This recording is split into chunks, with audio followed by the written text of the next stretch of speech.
मेरा नाम प्रज्ञा है। हम बहुत गरीब लोग थे। गरीबी ने हमारा जीना दुश्वार कर दिया था। शादी से पहले भी मैंने गरीबी भरी जिंदगी गुजारी थी। शादी के बाद मुझे उम्मीद थी कि शायद जितनी परेशानियां मैंने शादी से पहले झेली हैं, भगवान शादी के बाद मेरी सारी परेशानियों को दूर कर देगा। लेकिन मुझे नहीं पता था कि मेरे साथ एक दिन कुछ ऐसा हो जाएगा, इसके बारे में सुनकर मेरे होश उड़ जाएंगे और मैं किसी को मुंह दिखाने के काबिल नहीं रहूंगी। मैं 20 साल की थी। मैं पढ़ी लिखी तो नहीं थी, पर घर गृहस्थी अच्छे से जानती थी, क्योंकि हम गरीब परिवार की लड़कियां ना तो ज्यादा चालाक होती हैं और ना ही बाहर की दुनिया हमने ज्यादा देखी हुई होती है। मेरे माता पिता ने बड़े मुश्किल और परेशान हालत में मेरी शादी एक ऐसे लड़के के साथ कर दी जिनको जिम्मेदारी उठाना बिल्कुल भी नहीं आता था। मेरे पति की नौकरी नहीं थी, या ये कहो कि कभी उसने मेहनत मजदूरी करने के बारे में सोचा ही नहीं था। मुझे तो लगता था कि मेरे माता पिता ने अपना बोझ हल्का करने के लिए मुझे इस आदमी के हवाले कर दिया था। अभी मेरी कोई शादी की उम्र भी नहीं थी, लेकिन मैं खूबसूरत नहीं थी। मेरे रिश्ते भी नहीं आते थे। मैंने अपने माता पिता के घर बहुत मुश्किल वक्त गुजारा था। मेरे पिता बहुत गरीब आदमी थे। मेरे पिता की तबीयत खराब रहती थी और उनका कहना था कि मेरी ख्वाहिश है कि मैं अपने बच्चों की शादी अपनी आंखों के सामने देख सकूं, उसके बाद मैं तसल्ली से मर सकूंगा। बस इसी वजह से मेरे पिता ने मेरा रिश्ता एक लापरवाह लड़के के साथ कर दिया। लोगों को लगता था कि जब इसका घर बस जाएगा तो खुद ही जिम्मेदारी समझने लगेगा। जिस लड़की के साथ मेरी शादी हुई थी उसका नाम अमन था। अमन देखने में बहुत अच्छा था। वो हमेशा अपने दोस्तों के साथ आवारागर्दी करता रहता था। जवान लड़का था। शादी की बात सुनकर खुश हो गया और खुशी खुशी शादी कर ली। लेकिन ये नहीं सोचा कि इतनी महंगाई के दौर में शादी करना और बीवी बच्चों को पालना लोहे के चने चबाने के बराबर है। फिलहाल जब मैं शादी होकर अपनी ससुराल गई तो मैंने अपने ससुराल वालों का दिल जीत लिया। शुरू शुरू के दिनों में मेरा पति हमेशा मेरे साथ रहता था, मुझसे बहुत प्यार करता था और हमेशा मेरी तारीफ करता रहता था। मेरी ससुराल में मेरे सास ससुर भी मौजूद थे। मेरे पति की 2 जवान बहनें भी थीं। एक दिन अचानक मेरे ससुर की तबीयत खराब हो गई और वो इस दुनिया को छोड़कर चले गए। अब बहनों की जिम्मेदारी मेरे पति पर आ गई थी। मेरी सास की भी तबीयत खराब रहने लगी थी। मेरी दोनों नंदी तो पढ़ी लिखी थी, ट्यूशन पढ़ाती थी। उनकी मेहनत करने से घर में कुछ पैसे आ जाते थे। उनके भाई को तो किसी बात की कोई फिक्र ही नहीं थी। अमन को ये भी नहीं पता था कि पिता के मरने के बाद घर की सारी जिम्मेदारी अब उसके कंधों पर आ गई है और फिर बहनों की भी तो शादी करनी है। मेरी सास हमेशा अपनी बेटियों की शादी के लिए परेशान रहती और कहती कि मेरा बेटा इतना लापरवाह है, मुझे नहीं लगता कि मेरी बेटियों की शादी कभी हो सकेगी। लेकिन मैंने अपनी सास का हमेशा साथ दिया। मेरी माँ ने शादी पर मुझे दहेज तो नहीं दिया था, लेकिन सोने की एक अंगूठी और सोने के कुंडल दिए थे। मेरी बड़ी नंद का रिश्ता लग गया था। जैसे तैसे उसकी शादी का इंतजाम हो गया था। मैंने अपनी एक सोने की अंगूठी अपनी बड़ी नंद को दे दी और अपने पति की जिम्मेदारी को पूरा कर दिया, जबकि अपनी बहनों की शादी करना मेरे पति का फर्ज बनता था। लेकिन मेरे पति को तो कोई फिक्र ही नहीं थी। इसी तरह से मैंने अपनी छोटी नंद की शादी की और उस पर जो कर्ज हुआ वो मैंने अपने कुंडल बेचकर पूरा कर दिया था। मेरी सास हमेशा अपने बेटे को बुरा कहती और मेरी तारीफ करती थी। जब मेरे ससुर जिंदा थे तो उन्होंने अपने बेटे की शादी की जिम्मेदारी ली थी। मेरे ससुर ने अपने बेटे की शादी इसलिए की थी कि कहीं उनका बेटा गलत संगतों में आकर बिगड़ न जाए। मेरा पति घर में कोई पैसा नहीं लाता था। सारा दिन घर से बाहर निकलता और अपने दोस्तों के साथ आवारागर्दी करने के बाद घर पर लौट आता था और देखते ही देखते शादीशुदा जिंदगी के 2 साल इसी तरह से गुजर गए थे। हम दोनों के बीच कभी छोटे मोटे झगड़े हो जाते, कभी हम एक दूसरे से रूठ जाते और एक दूसरे को मना लेते। मैं अपने पति के साथ सिर्फ समझौता करके ही गुजारा कर रही थी। मुझे नहीं पता था कि मेरी जिंदगी में आने वाली परेशानियां शादी के बाद भी मेरा पीछा नहीं छोड़ेंगी। घर के हालात जब तक मेरी सास जिंदा थी तो थोड़े कंट्रोल में थे, लेकिन घर के हालात दिन ब दिन अब बिगड़ने लगे। जब धीरे धीरे मेरी सास की तबीयत ज्यादा खराब होने लगी। मेरी सास के इलाज का खर्च बहुत था। उनको ठीक से इलाज नहीं मिल पा रहा था। ज्यादा उम्र हो जाने की वजह से उनके अंदर बहुत सारी बीमारियां पैदा हो गई थी। लेकिन मेरे पति को अपनी माँ का भी ख्याल नहीं था। उनकी माँ मौत से लड़ रही थी। मेरे पति को अपनी माँ की बिल्कुल भी परवाह नहीं थी।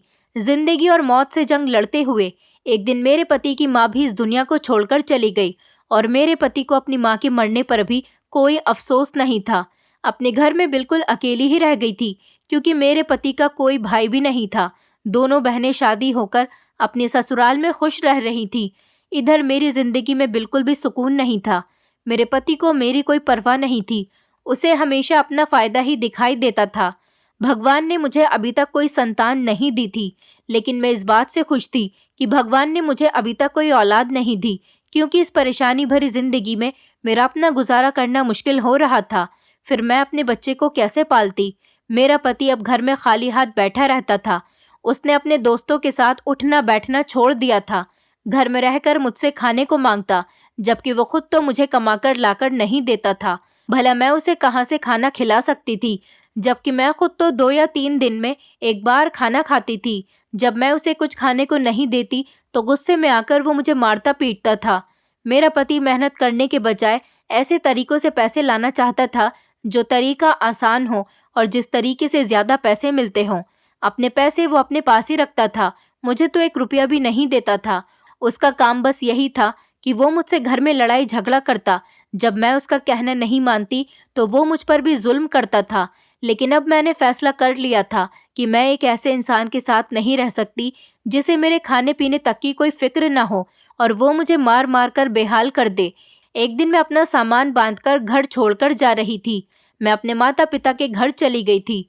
जब मेरे पति को ये बात पता चली तो वो मुझे लेने के लिए मेरे मायके आ गया। उसे उम्मीद नहीं थी कि मैं कभी घर छोड़कर भी जा सकती हूँ। मेरे बिना उसको घर काट खाने को दौड़ रहा था।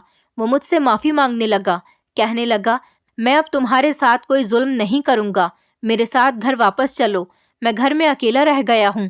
वो मेरे सामने हाथ जोड़कर मुझसे माफ़ी मांग रहा था और रो रहा था। उसने कहा, आगे से मैं कभी कोई गलती नहीं करूँगा, मारने के लिए तुम पर भी कभी हाथ नहीं उठाऊँगा, तुम्हारा बहुत ख्याल रखूँगा और काम करके तुम्हें पैसे भी लाकर दिया करूँगा।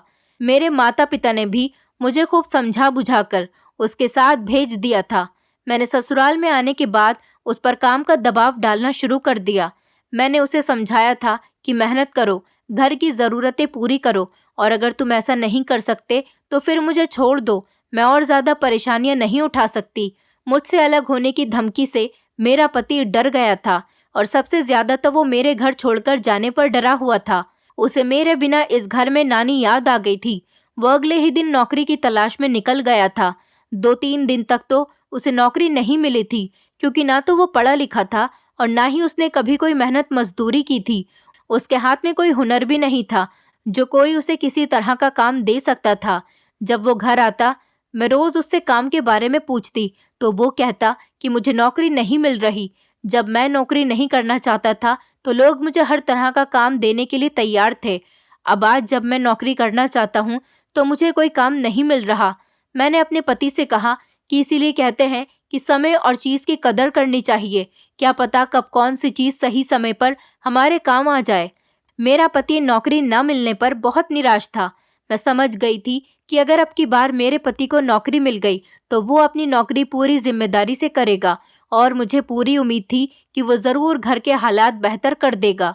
मुझे नहीं पता था कि मेरा पति मुझसे अलग होने पर इतना ज़्यादा डर जाएगा। अगर मुझे ऐसा पता होता तो मैं ये कदम बहुत पहले ही उठा लेती। मेरा पति, जिसने पहले कभी कोई काम नहीं किया था, अब रोज रोज के धक्के और नाकामी उसे और भी ज्यादा कमजोर बना रही थी। पर मेरी मोहब्बत और तसल्ली उसे हर दिन एक नई हिम्मत देती, जिसकी वजह से वो गुजरे हुए दिन की सारी थकान भूलकर नौकरी की तलाश में निकल पड़ता। मैं भगवान के आगे हर रोज रो रो कर प्रार्थना करती, मेरे पति को नौकरी मिल जाए। फिर भगवान ने मेरी प्रार्थना सुन ली थी और मेरे पति को किराए का ऑटो चलाने की नौकरी मिल गई थी। क्योंकि मेरा पति पहले अपने दोस्तों की कार चलाया करता था, इसलिए उसे थोड़ा बहुत ऑटो चलाना भी आता था। वक्त गुजरता चला गया, लेकिन मेरा पति ज्यादा पैसे नहीं कमा रहा था। दिन के 100 या 50 रुपए ही कमा कर लाता था। मुझे लगा था कि मेरे पति की नौकरी लग जाने से हमारे घर के हालात बेहतर हो जाएंगे, लेकिन मेरी उम्मीदों पर पानी फिर गया था। 100 या 50 रुपए में आजकल एक टाइम का खाना भी नहीं बन रहा, तो फिर मैं पूरे घर का खर्च कैसे उठा सकती थी। मुझे आज रह रहकर अफसोस हो रहा था और मैं अपने सास ससुर के बारे में सोच रही थी कि अगर मेरे सास ससुर ने सख्ती दिखाकर अपने बेटे को पहले कोई काम सिखाया होता या उसके लिए सही फैसला किया होता, शादी से पहले ही, तो वह आज दर दर की ठोकरें ना खा रहा होता। इकलौता बेटा होने की वजह से मेरे ससुर ने अपने बेटे को बहुत ढील दी हुई थी और फिर उस ढील की सजा मैं भुगत रही हूँ। हमेशा गलतियां बच्चों की ही नहीं होती, बच्चों को अच्छा बुरा सिखाने वाले तो उनके माता पिता होते हैं। अपने सास ससुर और अपने माता पिता की सजा को मैं भुगत रही थी, क्योंकि मेरे माता पिता ने मेरी शादी देखभाल कर नहीं की। मेरा हाथ एक ऐसे इंसान के हाथ में दे दिया जिसे घर की जिम्मेदारी के बारे में कुछ पता ही नहीं था। अब तो मेरे घर के हालात बहुत बुरे हो गए थे। पेट भरने के लिए घर का कीमती सामान भी बेचने की नौबत आ गई थी, जिससे कुछ दिन तक तो हम दोनों ने खाना खाया, लेकिन उसके बाद हम दोनों भूखे रहने लगे, क्योंकि हमारे पास अब कुछ बचा ही नहीं था। लेकिन इस बीच ये बात बहुत अच्छी थी कि मेरा पति मेरी बहुत कदर कर रहा था और उसे हमेशा मेरी फिक्र लगी रहती थी।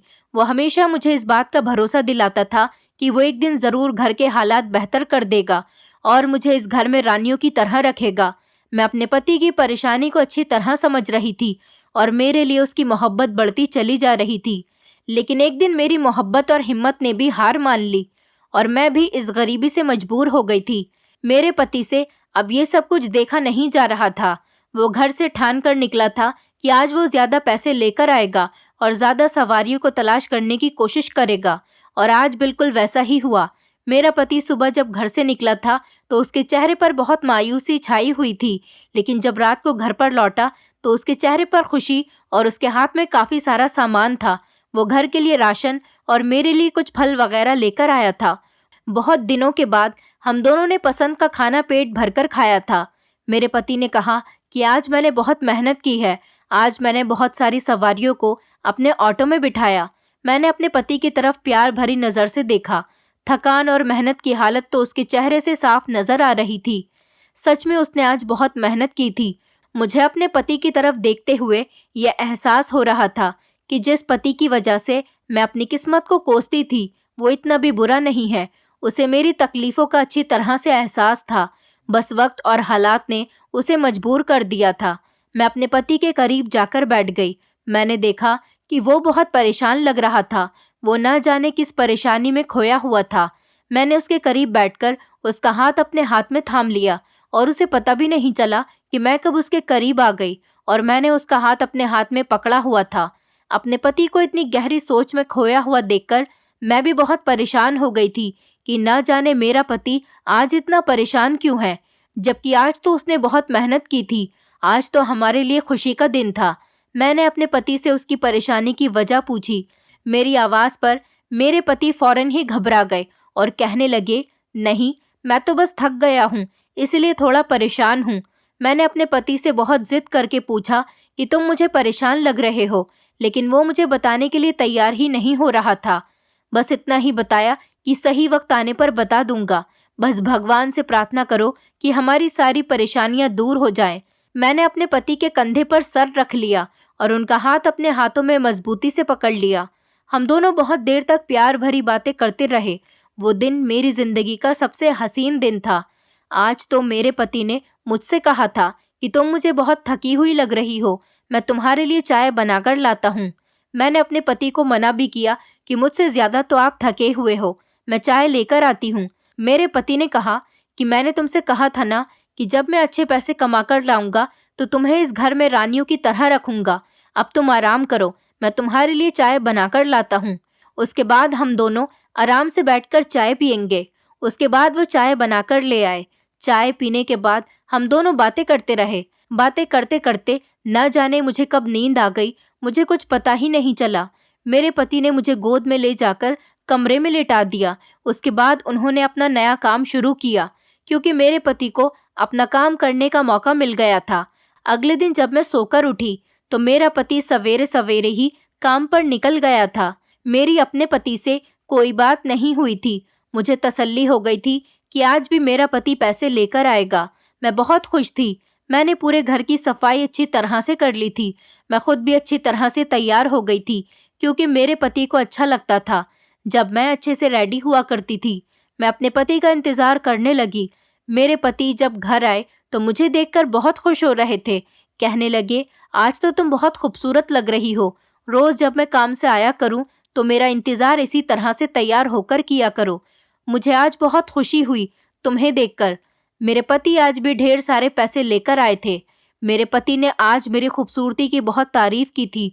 वैसे तो मैं ज्यादा खूबसूरत नहीं थी, लेकिन जब मेरा पति मेरी खूबसूरती की तारीफ किया करता था तो मुझे ऐसा लगता था जैसे मैं दुनिया की सबसे हसीन लड़की हूँ। उसके बाद हम दोनों ने खाना खाया। मेरे पति ने कहा कि तुम आराम करो, मैं चाय बनाकर लाता हूँ। मेरे पति को चाय बहुत पसंद थी, लेकिन पहले वो घर से बाहर ही चाय पीते थे। पर अब जब से घर के हालात बेहतर होने लगे थे तो मेरे पति अपने हाथ से मुझे चाय बनाकर पिलाते थे। आज भी मेरे पति ने अपने हाथ से चाय बनाई और चाय पीने के बाद मुझे पता ही नहीं चला कि मैं किस टाइम सो गई। हम लोग बाहर आंगन में ही बैठ जाया करते थे और मैं बातें करते करते वहीं पर ही सो जाती थी। सुबह जब मेरी आंख खुलती तो मैं अपने कमरे में बेड पर मौजूद होती थी। मेरे पति ही मुझे गोद में उठाकर बेड पर लिटा दिया करते थे। इसी तरह मैं रोज अच्छे से तैयार होकर अपने पति का इंतजार किया करती थी और खाना खाने के बाद रोज मेरा पति फिक्र से मेरे लिए और अपने लिए चाय बनाकर लाता था। जिंदगी बहुत हसीन लगने लगी थी। मेरा पति मेरा दीवाना हो गया था, मुझे बहुत प्यार करता था और उसका ऑटो चलाने वाला काम भी अच्छी तरह से चल रहा था। वो बहुत मेहनत से पैसे कमा रहा था। हमारे घर के हालात धीरे धीरे बेहतर होते चले जा रहे थे, लेकिन मेरा पति जब काम से घर वापस आता तो उसके चेहरे पर मुझे एक अजीब सी परेशानी दिखाई देती थी। मैं उससे जब भी उसकी परेशानी के बारे में पूछती तो वो मुझे टाल दिया करता था। अब मेरा पति रोज ऑटो चलाने के बाद रात को घर पर ही ले आता था और घर के बाहर ही ऑटो खड़ी कर दिया करता था। लेकिन मेरा पति ऑटो को लॉक नहीं करता था, उसकी चाबी ऑटो में ही लगी रहने देता था। न जाने वो ऐसा क्यों करता था। मुझे पता होता था कि मेरा पति ऑटो की चाबी ऑटो से नहीं निकालता। मैं फिर भी अपने पति के काम में दखल अंदाजी नहीं करना चाहती थी, इसीलिए मैंने कभी इस बारे में उससे कोई बात नहीं की। एक दिन मेरा पति हमेशा की तरह ऑटो लेकर घर पर आया था। वो ऑटो में बैठा हुआ किसी से फोन पर बात कर रहा था। तभी अचानक मैं गली में चली गई। मैं अपने पति को बिना बताए उनको एक सरप्राइज देना चाहती थी, लेकिन मैंने देखा कि मेरे पति किसी से फोन पर बात कर रहे थे, इसलिए मैं कॉल कटने का इंतजार करने लगी। पर मेरा पति किसी से बात कर रहा था कि आज मुझे आने में कुछ देर लग जाएगी। अभी अभी तो मैं घर पर आया हूँ, पहले खाना खाऊंगा, उसके बाद चाय बनाऊंगा, उसके बाद ही मेरा आना होगा। वैसे तो मैं रोज जल्दी चला जाता हूँ, लेकिन आज मुझे कुछ देर हो गई। मेरी कुछ समझ में नहीं आ रहा था, बस मेरी इतनी ही बात समझ आई थी। लेकिन जैसे ही मेरे पति की नज़र मेरे ऊपर गई, अचानक मुझे देखते ही वो घबरा गया। मेरे पति के चेहरे का रंग पूरी तरह से उड़ चुका था। आज मेरा पति मुझे देखते ही खुश होने के बजाय मुझ पर बहुत गुस्सा करने लगा। कहने लगा, आइंदा कभी मेरा इंतजार करने दरवाजे पर मत आना। मैं घर में आता तो हूँ, तुम्हें दरवाजे पर आने की क्या जरूरत है। ये कहकर मेरा पति बाहर से बाहर ही चला गया था। आज मुझे ना जाने क्यों मेरा पति बहुत गुस्से में लग रहा था, लेकिन मैं सोच रही थी कि मैंने इतनी भी बड़ी कोई गलती नहीं कर दी थी। ऑटो की आवाज़ सुनकर ही तो मैं दरवाजे तक आई थी। मुझे क्या पता था कि मेरे पति का आज मूड ऑफ है, लेकिन मैंने सोचा कि जब वो घर पर आएंगे तो मैं उनको मना लूंगी। लेकिन आज मेरा पति जिससे फ़ोन पर बात कर रहा था, उसकी बातें सुनकर तो मेरा दिमाग शक में पड़ता चला जा रहा था। मेरा पति कहीं जाने की बातें कर रहा था, जबकि मेरा पति तो खाना खाने के बाद घर से बाहर जाता ही नहीं था। हम लोग सो जाते थे। मेरे कुछ भी समझ में नहीं आ रहा था और ना ही मेरे पति की परेशानी की वजह आज तक मेरी समझ नहीं आई थी। मैं बहुत परेशान थी कि आखिर मेरा पति अपनी परेशानी मुझसे छुपाता क्यों है। मुझे कुछ गड़बड़ लग रही थी और फिक्र भी हो रही थी कि ना जाने मेरा पति घर से बाहर निकलने के बाद ऐसा क्या कर रहा है, जबकि अब घर में किसी भी तरह की कोई परेशानी नहीं थी और मेरा पति घर में ज़रूरत की हर चीज़ टाइम पर ला दिया करता था। पर जब भी मैं अपने पति को परेशान देखती और उनसे उनकी परेशानी के बारे में पूछती तो वो मुझे बहुत डांट दिया करते थे। कहते कि तुम मुझे परेशान मत किया करो, मेरी परेशानी की सबसे बड़ी वजह तो तुम खुद हो। तुम सिर्फ अपने काम से काम रखो। इन दिनों मैं देख रही थी कि मेरे पति का बिहेवियर कुछ चिड़चिड़ा सा रहने लगा था। वो दिन ब दिन परेशान रहने लगे थे और जब वो मुझसे इस तरह से गुस्से में बात करते तो मेरा दिल दुखने लगा था। ऊपर से काफ़ी दिनों से मेरी तबीयत भी कुछ ठीक नहीं लग रही थी। मैं सारा सारा दिन सोई रहती थी। मुझे कमजोरी महसूस होती थी, चक्कर आते थे और उल्टियां भी आ रही थी। रात को मुझे बहुत जल्दी नींद आ जाती थी। मैं अपने पति के साथ ज्यादा टाइम भी नहीं बिता पाती थी। फिर भी मैं अपने पति के साथ टाइम स्पेंड करना चाहती थी। अब मेरी तबीयत ज्यादा ही खराब रहने लगी थी। मैं घर का कोई काम करने लायक नहीं रही थी। मैं सुबह उठती तो मुझे अपने शरीर के अंदर से अजीब सी घिनसी महसूस होती थी। कभी मुझे लगता कि मेरा वहम है, तो कभी खुद को गंदा गंदा सा महसूस करती थी। जब तक मैं नहा नहीं लेती थी, मुझे सुकून नहीं मिलता था। सुबह उठते ही मैं सबसे पहले नहाने जाती थी। जब तक नहाती नहीं थी, मुझे अपनी तबीयत ठीक नहीं लगती थी। मेरा सर बहुत चकरा रहा था और मुझे उल्टियां आ रही थी। एक दिन मैंने अपने पति से कहा, मेरी तबीयत कुछ ठीक नहीं लग रही। काफी दिनों से मेरी तबीयत खराब है। आपका मूड मेरी तरफ से ठीक नहीं रहता, इसलिए मेरी आपसे इस बारे में कहने की हिम्मत नहीं होती। तुम मुझे डॉक्टर के पास लेकर चलो। इस बात पर मेरे पति ने कहा कि कहीं भी जाने की जरूरत नहीं, मैं तुम्हें मेडिकल से दवाई लाकर दे देता हूँ। बताओ तुम्हें क्या क्या परेशानी हो रही है। रात को जब घर आऊंगा तो दवाई लेता आऊंगा। मैंने अपने पति से तो कुछ नहीं कहा, पर उनके जाने के बाद मैं खुद ही डॉक्टर के पास चली गई। मैं जब डॉक्टर के पास गई तो डॉक्टर ने मेरा चेकअप किया। चेकअप करने के बाद डॉक्टर ने बताया कि आप नशे का सेवन करती हैं। आपके लिए नशा करना बहुत हानिकारक है। इन दिनों आपको नशा नहीं करना चाहिए। मैं डॉक्टर की बात सुनकर बहुत हैरान रह गई थी। मैंने कहा, डॉक्टर, मैं कोई नशा नहीं करती, और आपका क्या मतलब कि मुझे इन दिनों नशा नहीं करना चाहिए? डॉक्टर ने बताया, क्योंकि आप प्रेग्नेंट हैं। ये बात सुनकर तो मुझे कोई खुशी नहीं हुई थी। मुझे बहुत हैरानी हो रही थी कि ये सब कुछ क्या हो रहा है, क्योंकि 6 महीने से हम दोनों पति पत्नी के बीच फिजिकल रिलेशनशिप नहीं हुई थी, क्योंकि उससे पहले हम दोनों का झगड़ा चलता रहता था। और जब से मेरा पति काम से लगा था, तब से हम दोनों एक दूसरे से बातचीत करने लगे थे। मैं जल्दी ही सो जाया करती थी, और दूसरी सोचने वाली बात ये थी कि मैंने तो कभी नशा भी नहीं किया था, तो फिर डॉक्टर ये सब कुछ क्यों कह रहे थे कि मैं नशा करती हूँ? डॉक्टर ने बताया था कि नशा करने की वजह से आपकी सेहत पर बुरा असर पड़ रहा है। मुझे ये दोनों बातें जानकर बहुत जोरदार झटका लगा था कि मेरे साथ ये सब कुछ क्या हो रहा है। मेरी कुछ भी समझ में नहीं आ रहा था कि आखिर नशे की दवाई मुझे कौन दे रहा है, और फिर ये बच्चा किसका है? ये सारी बातें मुझे बहुत परेशान कर रही थी। मैंने सोचा कि जरूर मेरी जिंदगी में कुछ न कुछ मेरे साथ गलत हो रहा है।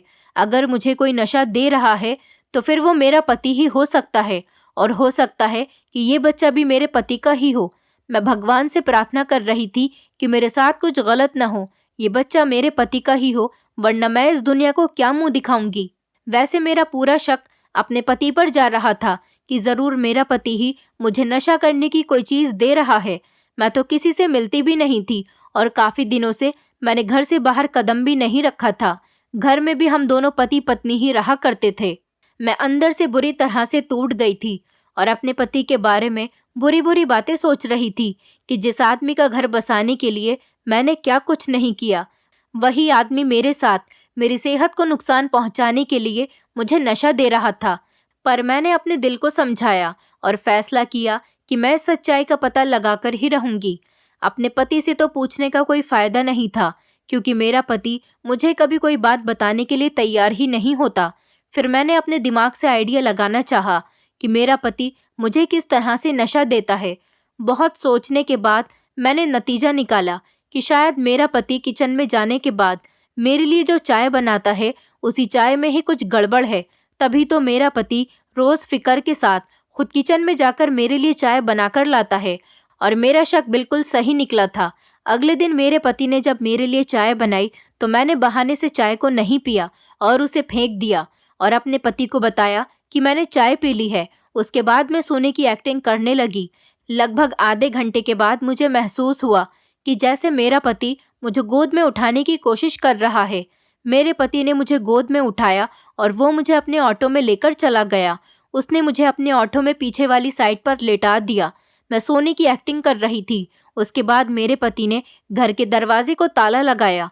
मैंने सोचा कि उठकर मैं अपने पति से सवाल करती हूँ कि वो मुझे कहाँ लेकर जा रहा है, पर मैंने सोचा कि अभी मैं कुछ देर और देख लेती हूँ कि मेरे साथ क्या किया जा रहा है, और मैं इस तरह से एक्टिंग करने लगी ताकि मेरे पति को मुझ पर शक न हो।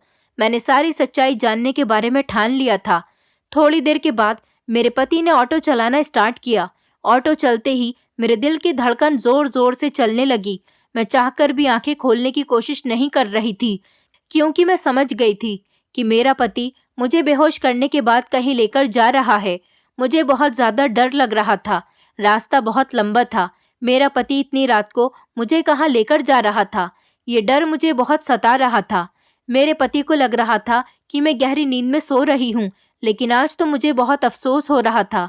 रास्ता इतना लंबा था कि खत्म होने का नाम ही नहीं ले रहा था और मुझसे अब रहा भी नहीं जा रहा था। मुझे एहसास हुआ कि हम लोग घर से बहुत दूर आ चुके हैं। मेरा सब्र और बर्दाश्त आपे से बाहर हो रहा था। मैं बोलने ही वाली थी, तभी अचानक मेरे पति ने ऑटो एक बहुत बड़ी हवेली के आगे लाकर रोक दिया। फिर मैं ये सोचकर खामोश हो गई कि यहाँ तक आने के बाद मैं सब्र से काम लेती हूँ और देखती हूँ कि आगे मेरे साथ क्या होने वाला है, और मामले को आखिर तक जान लेना चाहिए कि आखिर मैटर क्या है। मेरे पति ने मुझे गोद में उठाया और वो हवेली के दरवाजे के पास मुझे लेकर खड़े हो गए। हवेली के दरवाजे पर गार्ड खड़ा हुआ था। मेरे पति ने गार्ड से कहा, दरवाज़ा खोल दो और अंदर जाकर कहो कि मैं अपनी पत्नी को लेकर आ गया हूँ। दरवाज़ा खोलने के बाद गार्ड अंदर चला गया था। मेरे पति मुझे लेकर बाहर ही खड़े हुए थे। थोड़ी देर के बाद गार्ड बाहर आया और कहने लगा कि साहब आपको अंदर बुला रहे हैं। मेरा पति जैसे ही मुझे गोद में लेकर अंदर गया तो घर के अंदर कोई भारी सी आवाज़ वाला आदमी मौजूद था, जिसने मेरे पति को अंदर आने के लिए कहा और कहा कि अपनी पत्नी को सोफे पर लेटा दो। मेरे पति ने मुझे सोफे पर लिटा दिया। मैं अभी तक सब कुछ सुन ही रही थी। मेरे पति ने उस आदमी से बातचीत करना शुरू की। वो आदमी भी मेरे पति से बहुत इज्जत के साथ बात कर रहा था और उसने मेरे पति को कहा कि आज रात के मैं तुम्हें 50,000 रुपये दे रहा हूँ। मेरे पति ने पैसे लेकर कहा, आपका बहुत बहुत एहसान है। इन पैसों की वजह से हमारी जिंदगी बहुत अच्छी गुजर रही है। इतने दिन होने के बावजूद भी मेरी पत्नी को अभी तक भनक तक नहीं हुई। वो आदमी कहने लगा, तुम्हारी पत्नी मुझे बहुत पसंद आई। तुम रोज टाइम से अपनी पत्नी को मेरे पास लेकर आ जाया करो। मेरा पति कहने लगा कि मैं तो टाइम से ही लेकर आ जाऊं, पर मेरी पत्नी का मुझसे बातें करने को मन करता है। वो तो मैं इससे किसी न किसी बात पर लड़ाई झगड़ा करता हूँ और इसकी तरफ से अपना मूड ऑफ कर लेता हूँ, तब जाकर इसकी मुझसे बात करने की हिम्मत नहीं होती और ये चाय पीने के बाद सो जाती है। सोने के बाद ही मैं इसको यहाँ पर लेकर आता हूँ, वरना इसे मुझ पर शक हो जाएगा। इन पैसों की वजह से ही तो मेरी पत्नी मेरे साथ इस घर में एडजस्ट होकर रह रही है, वरना तो अगर इसको मैं पैसे नहीं दूं तो ये मुझे छोड़कर चली जाएगी। उस आदमी ने कहा कि तुम फिक्र मत करो, हर दिन मैं तुम्हें तुम्हारी पत्नी की अच्छी कीमत दिया करूंगा। तुम जानते हो ना कि मुझे जवान लड़कियों का शरीर बहुत पसंद है। तुम्हारी पत्नी ने अपने आप को खूब फिट करके रखा हुआ है। अगर तुम्हारी पत्नी तुम्हें छोड़कर चली गई तो मैं किस लड़की का इंतजाम करूंगा। आज के टाइम में लड़की ज्यादा कीमत में मिलती है और फिर वो सिर्फ 1-2 घंटे के लिए ही आती है। तुम्हारी पत्नी से मुझे बहुत फायदा है। तुम अपनी पत्नी को मेरे भरोसे सारी रात के लिए छोड़कर चले जाते हो और सुबह होते ही उसे वापस ले जाते हो। इस तरह से तुम्हारी पत्नी को भी शक नहीं होता, तुम्हें भी पैसे मिल जाते हैं और मेरा भी काम हो जाता है। ये कहते हुए वो आदमी मेरे पति से कहने लगा कि अब तुम जाओ और अपनी पत्नी को मेरे कमरे में लेटा दो और सुबह टाइम से अपनी पत्नी को लेने के लिए आ जाना। मेरे पति ने जी जी कहते हुए उस आदमी को तसल्ली दिलाई कि वो सुबह के टाइम से आ जाएगा। ये सब सुनकर तो मेरे होश उड़ गए थे। मेरे पति ने मुझे गोद में उठाया और वो मुझे कमरे के अंदर लेकर जाने लगा। वहां जाने के बाद उन्होंने मुझे बेड पर लिटा दिया। मैं चुपके चुपके कमरे में देख रही थी। कमरा बहुत खूबसूरत बना हुआ था। मेरे पति कमरे से जा चुका था। थोड़ी देर के बाद वो आदमी कमरे के अंदर आया और उसने आते ही कमरे का दरवाज़ा बंद किया और उसके बाद लाइट भी ऑफ कर दी। मुझे हैरानी हो रही थी कि मेरा पति भला मुझे किसी दूसरे मर्द के हवाले करके कैसे जा सकता है। मुझे बहुत डर लग रहा था। वो आदमी मुझे अपने हाथों से छूने लगा और मेरे करीब आने की कोशिश कर रहा था। जैसे ही वो मेरे करीब आया, मैंने ज़ोर से चीख मार दी। घबराकर उस आदमी ने जैसे ही लाइट ऑन की, उस आदमी को देखकर मेरे होश उड़ गए थे। यह आदमी उम्र में लगभग 55 साल का बूढ़ा आदमी था। उस आदमी ने नाइट सूट पहना हुआ था। मैं जोर जोर से चिल्ला रही थी। उसने मुझसे कहा, खामोश हो जाओ, कोई सुन लेगा। मैंने रोते हुए उससे कहा कि तुम कौन हो और मेरे साथ क्या करना चाह रहे हो। वो आदमी मेरे साथ जबरदस्ती करने लगा, मेरे करीब आने की कोशिश करने लगा। मैं उसे धक्का देकर उसे अपने आप से दूर करने की कोशिश कर रही थी। उसने मेरे मुंह पर हाथ रख लिया था कि मेरी आवाज कमरे से बाहर न जाए। मैंने कहा कि मुझे जाने दो। वो आदमी कहने लगा, ऐसे कैसे जाने दूं? तुम्हारी महंगी कीमत तुम्हारे पति को दे चुका हूं। तुम्हारा पति मुझसे पैसे लेकर जा चुका है और आज तुम्हें होश कैसे आ गया कि आज तुम्हारे पति ने तुम्हें चाय नहीं पिलाई? मेरी कुछ भी समझ में नहीं आ रहा था। मैं क्या करूं? ये इंसान मेरे साथ जबरदस्ती कर रहा था। मैं आज किसी तरह से अपनी जान छुड़ाना चाह रही थी, पर यह आदमी मुझे जाने ही नहीं दे रहा था। मैंने तभी टेबल पर रखा हुआ फ्लावर पॉट उठा लिया और उस बूढ़े आदमी के सर पर दे मारा। वो दर्द से चिल्लाने लगा। मैं जल्दी से दरवाजा खोलकर भागती हुई सीधा घर से बाहर आ गई थी। मैं बड़ी मुश्किल से अपनी जान बचाकर आई थी। मुझे कुछ भी समझ में नहीं आ रहा था मैं क्या करूं। अपने घर भी नहीं जा सकती थी क्योंकि ये सब कुछ मेरे पति का ही किया धरा था। मैंने फैसला कर लिया था कि मैं ये सब कुछ जाकर पुलिस को बता दूंगी। अब पुलिस ही मेरे पति और उस आदमी को अरेस्ट करेगी। मैं फौरन भागते हुए पुलिस स्टेशन चली गई। मैंने पुलिस को सब कुछ बता दिया। पुलिस वाले मुझे लेकर मेरे घर चले गए। पुलिस ने मुझे तसल्ली दी कि आपके साथ इंसाफ किया जाएगा। अगर आपके पति ने ये सब कुछ किया है तो आपके पति को कड़ी से कड़ी सजा दी जाएगी। पुलिस ने मेरे घर जाकर दरवाजे पर दस्तक दी। मेरा पति घबराता हुआ दरवाजा खोलने के लिए आया। जैसे ही उसने दरवाजे पर मुझे और पुलिस को देखा तो उसके होश उड़ गए। पुलिस ने मेरे पति को अरेस्ट कर लिया और जब उसकी पिटाई लगाई तो उसने सब कुछ उगल दिया और उस बूढ़े आदमी को भी अरेस्ट कर लिया गया था। मुझे लगा था कि मेरा पति सुधर गया है, मगर ऐसा कुछ भी नहीं था। मेरी सब कुछ समझ आ गया था। मेरा पति बहुत दिनों से मेरे साथ ये घिनौना खेल खेल रहा था। पुलिस को जब मेरी प्रेगनेंसी वाली बात पता चली तो मेरा डीएनए टेस्ट करवाया गया था। ये बच्चा मेरे पति का नहीं बल्कि उसे बूढ़े आदमी का था जो रोज रात को मेरी इज्जत के साथ खिलवाड़ किया करता था। मुझे अपनी किस्मत पर बहुत रोना आ रहा था। पुलिस ने उन दोनों को अरेस्ट कर लिया था। मेरा पति मुझसे माफी मांग रहा था, लेकिन मैंने फैसला कर लिया था कि मैं ऐसे घटिया इंसान को कभी माफ नहीं करूंगी जिसने अपनी पत्नी को दूसरे मर्द के हवाले बेच दिया था। मैंने अपने पति से कहा, काश मैंने तुमसे शादी ही नहीं की होती। मैंने इस आदमी पर भरोसा करना शुरू कर दिया था और यही मेरी सबसे बड़ी गलती थी। मेरे साथ जो कुछ भी हुआ इसकी वजह से मैं बहुत परेशान थी और एक दिन अचानक मेरी तबीयत बिगड़ गई और मैं चक्कर खाकर गिर गई और फिर मेरा मिसकैरेज हो गया। मैं अपने माता पिता के घर भी नहीं गई क्योंकि उन्होंने बिना सोचे समझे मुझे एक ऐसे इंसान के हवाले कर दिया था जिसको अपने फायदे के आगे अपनी पत्नी की इज्जत भी दिखाई नहीं दी थी। मेरे पति ने हमेशा गलत रास्ता चुना था, लेकिन गलत रास्ते की कोई मंजिल नहीं होती। मेरे पति ने मुझे कहा कि मुझे जेल से निकलवा दो, मैं आकर कभी ऐसी गलती नहीं करूंगा, लेकिन मैंने ऐसा कुछ नहीं किया। मैंने अपना केस वापस नहीं लिया, बल्कि पुलिस ने मेरा बहुत साथ दिया। मेरे पति को कड़ी से कड़ी सजा हो गई। मैंने अपना वो शहर भी छोड़ दिया और अपने पति के मकान को बेच दिया और उन पैसों से मैंने दूसरे शहर में छोटा सा एक मकान ले लिया। एक कमरे में मैं खुद रहती हूँ और दूसरा कमरा किराए पर दे दिया। मेरी जिंदगी इसी तरह से गुजर रही है, लेकिन मेरी जान और इज्जत बच गई थी। यही मेरे लिए सबसे बड़ी बात थी। अब मैं अपनी जिंदगी में खुश हूँ और खुशहाल जिंदगी गुजार रही हूँ। कभी कभी खुशहाल जिंदगी गुजारने के लिए किसी का सहारा नहीं बल्कि हम अकेले भी खुशहाल जिंदगी गुजार सकते हैं। जैसी जिंदगी की मैंने अपने पति से उम्मीद की थी वैसे जिंदगी में अकेले गुजार कर खुश हूँ। दोस्तों, उम्मीद करती हूँ आपको हमारी कहानी पसंद आई होगी। कहानी पसंद आई है तो वीडियो को लाइक करें, चैनल पर नए हैं तो चैनल को सब्सक्राइब करें और हाँ, नोटिफिकेशन बेल को ज़रूर दबाएं ताकि अगली अपडेट सबसे पहले आपको मिले।